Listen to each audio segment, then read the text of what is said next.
தெய்வத்தால் ஆகாது எனினும் முயற்சி தன் மெய்வருத்த கூலி தரும். தம்பி தலைமை ஏற்கவா, தம்பி தலைமை ஏற்கவா அப்படின்னு அண்ணா கூறினார்.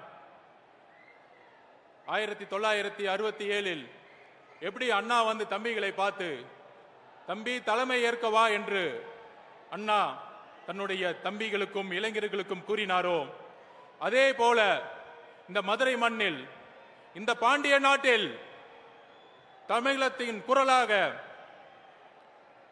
1967, 1977, 2026 உங்கள் விஜயாக முதலமைச்சராக உறுதியளிக்கக்கூடிய எங்களுடைய தலைவர் அவர்களே,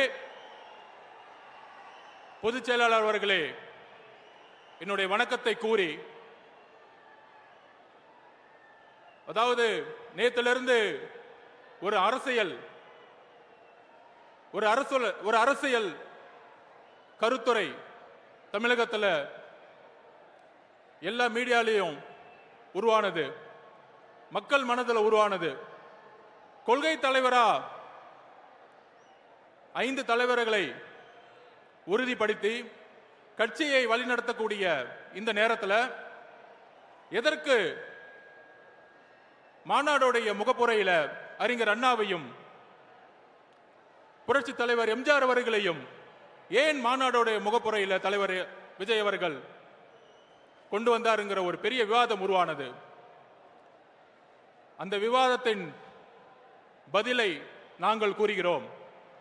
1967 அண்ணா உருவாக்கிய சமூக நீதிக்கான அரசு எல்லோருக்கும் சமமான அரசு.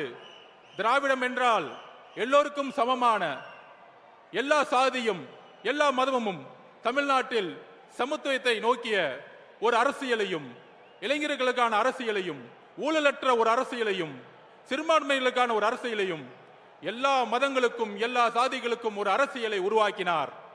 அதுதான் திராவிடம். அந்த திராவிடத்தை வழிவந்து கலைஞர் கருணாநிதி அவர்களும் புரட்சி தலைவர் எம்ஜிஆர் அவர்களும் 1971 தேர்தலை எதிர்கொண்டார்கள். எம்ஜிஆர் அவர்கள் கலைஞர் கருணாநிதியுடன் தேர்தல் அரசியலை தன்னுடைய முழு தியாகத்தையும் உருவாக்கி மிகப்பெரிய வெற்றியை அடைந்தார்கள். ஆனால் 1971 மிகப்பெரிய வெற்றி பெற்ற பிறகு அண்ணா உருவாக்கிய கொள்கையிலிருந்து, சமூக நீதியிலிருந்து, ஊழலற்ற ஆட்சியிலிருந்து தன்னுடைய குடும்பத்திற்கான கட்சியாக கலைஞர் கருணாநிதி அவர்கள் மாற்றிய பொழுது அன்றைக்கு குரல் கொடுத்தார். 1972 புரட்சி தலைவர் எம்ஜிஆர் அவர்கள் கட்சியை உருவாக்கினார். அந்த கட்சியை உருவாக்கி 1977 மிகப்பெரிய அரசியல் வெற்றியை பெற்றார்.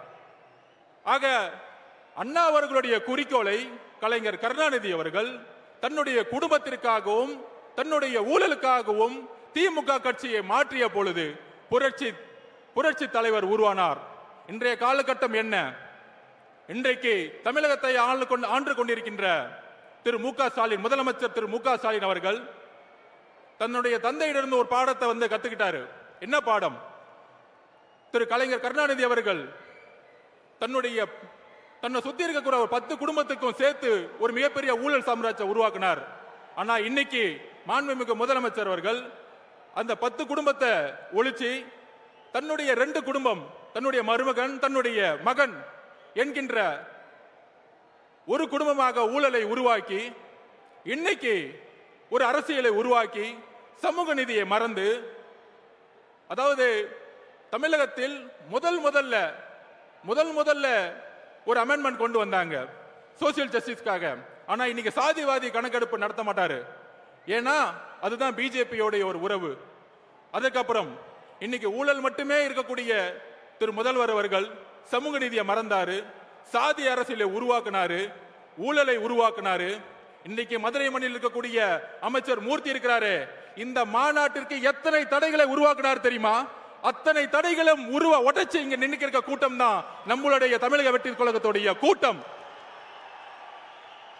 இந்த மதுரை மண்ணிலிருந்து சொல்லின, இந்த மதுரை மண்ணுடைய பிடி பள்ளிகள் தியாகராஜன் சொன்னார், இந்த ஆட்சிக்கு வந்தவன மருமகனும் மகனும் மிகப்பெரிய ஊழலை செஞ்சுட்டாங்கப்பா. அப்படி சொன்ன உண்மைக்காக இன்னைக்கு அமைச்சரவையிலிருந்து ஓரம் கட்டப்பட்டாரு. ஆனா இன்னைக்கு யாரு இருக்கா? இந்த மதுரை மண்ணிலிருந்து மூர்த்தி இருக்கிறார். மூர்த்தி என்ன சமூக நீதி காவலரா? ஏன் ஒட்டுமொத்த ஊழலையும் குடும்பத்துக்கு கொடுக்கக்கூடிய ஒரு அமைச்சர்களை தான் உருவாக்கி இருக்கிறாங்க. அப்படி ஒரு அரசியலை இருக்கக்கூடிய நேரத்தில் திரு அண்ணா அவர்களுடைய குறிக்கோளை நிறைவேற்றாத மாண்புமிகு முதலமைச்சர் மு.க. ஸ்டாலின் அவர்கள் அவருடைய திமுக என்றைக்கோ திமுகவுடைய அண்ணா அவர்களுடைய குறிக்கோள் இருந்து விலகிட்டார். அப்ப விலகும் பொழுது யார் அண்ணாவுடைய கொள்கைகளை இன்றைக்கு கடைபிடிக்க முடியும், நிர்வாகத்தில் கொண்டு வர முடியும்? ஒரே தலைவர், எங்களுடைய தலைவர் அவர்கள் தான். எல்லாரும் சொல்லலாம், திமுகவுக்கும் தமிழக வெற்றி கழகத்திற்கும் கொள்கை ஒன்றுதான். அறிஞர் அண்ணாவும் புரட்சி தலைவர் எம்ஜிஆர் அவர்களும் ஏழ்மையும் சமத்துவத்தையும், ஏழ்மையை ஒழிக்கணும், சமத்துவத்தை உருவாக்கணும் தான் கட்சி ஆரம்பிச்சாங்க. அதுக்கப்புறம் இன்னைக்கு அதிமுக எந்த நிலைமையில இருக்கு? அண்ணா அவர்களுடைய குறிக்கோள் வந்து திரு மு.க. ஸ்டாலின் அவர்கள் விலகிட்டாரு. ஆனா புரட்சி தலைவர் எம்ஜிஆர் அவர்கள் உருவாக்கிய கொள்கை, அதை வழிநடத்திய அம்மா ஜெயலலிதா அவர்களுடைய கொள்கையிலிருந்து தடமாறி இன்னைக்கு பிஜேபியோட உறவு வச்சுக்கிட்டு தமிழகத்துல பிஜேபியை இன்னைக்கு பின்புற வாசல் வழியாக அதிகாரத்தை அடைகிறதுக்கு அதிமுகவுடைய இன்றைய தலைமை எல்லா முயற்சிகளும் செஞ்சிட்டு இருக்கு.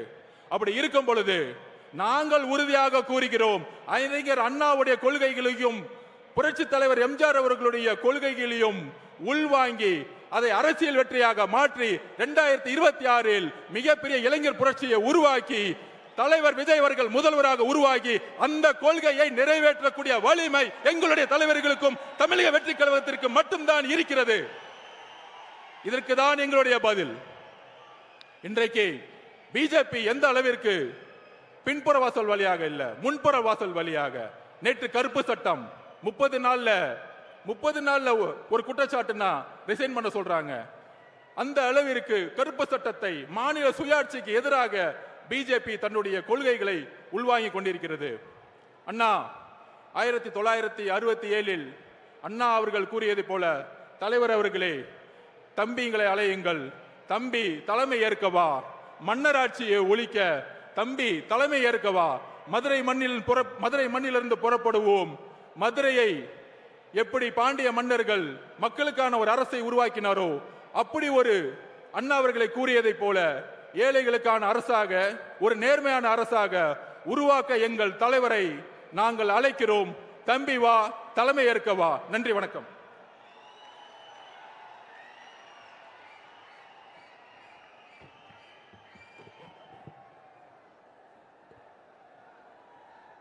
திடல் கடலாக மாறி அரங்கம் நிறைந்திருக்கிறது.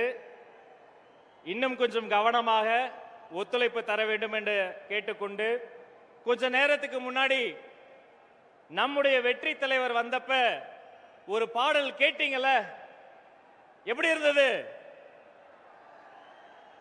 பாட்டை கேட்கும் போதே அவ்வளவு நன்றாக இருந்தது. நம்ம தலைவருடைய கனவுகளை, நம்ம தலைவர் சொல்ல நினைப்பதை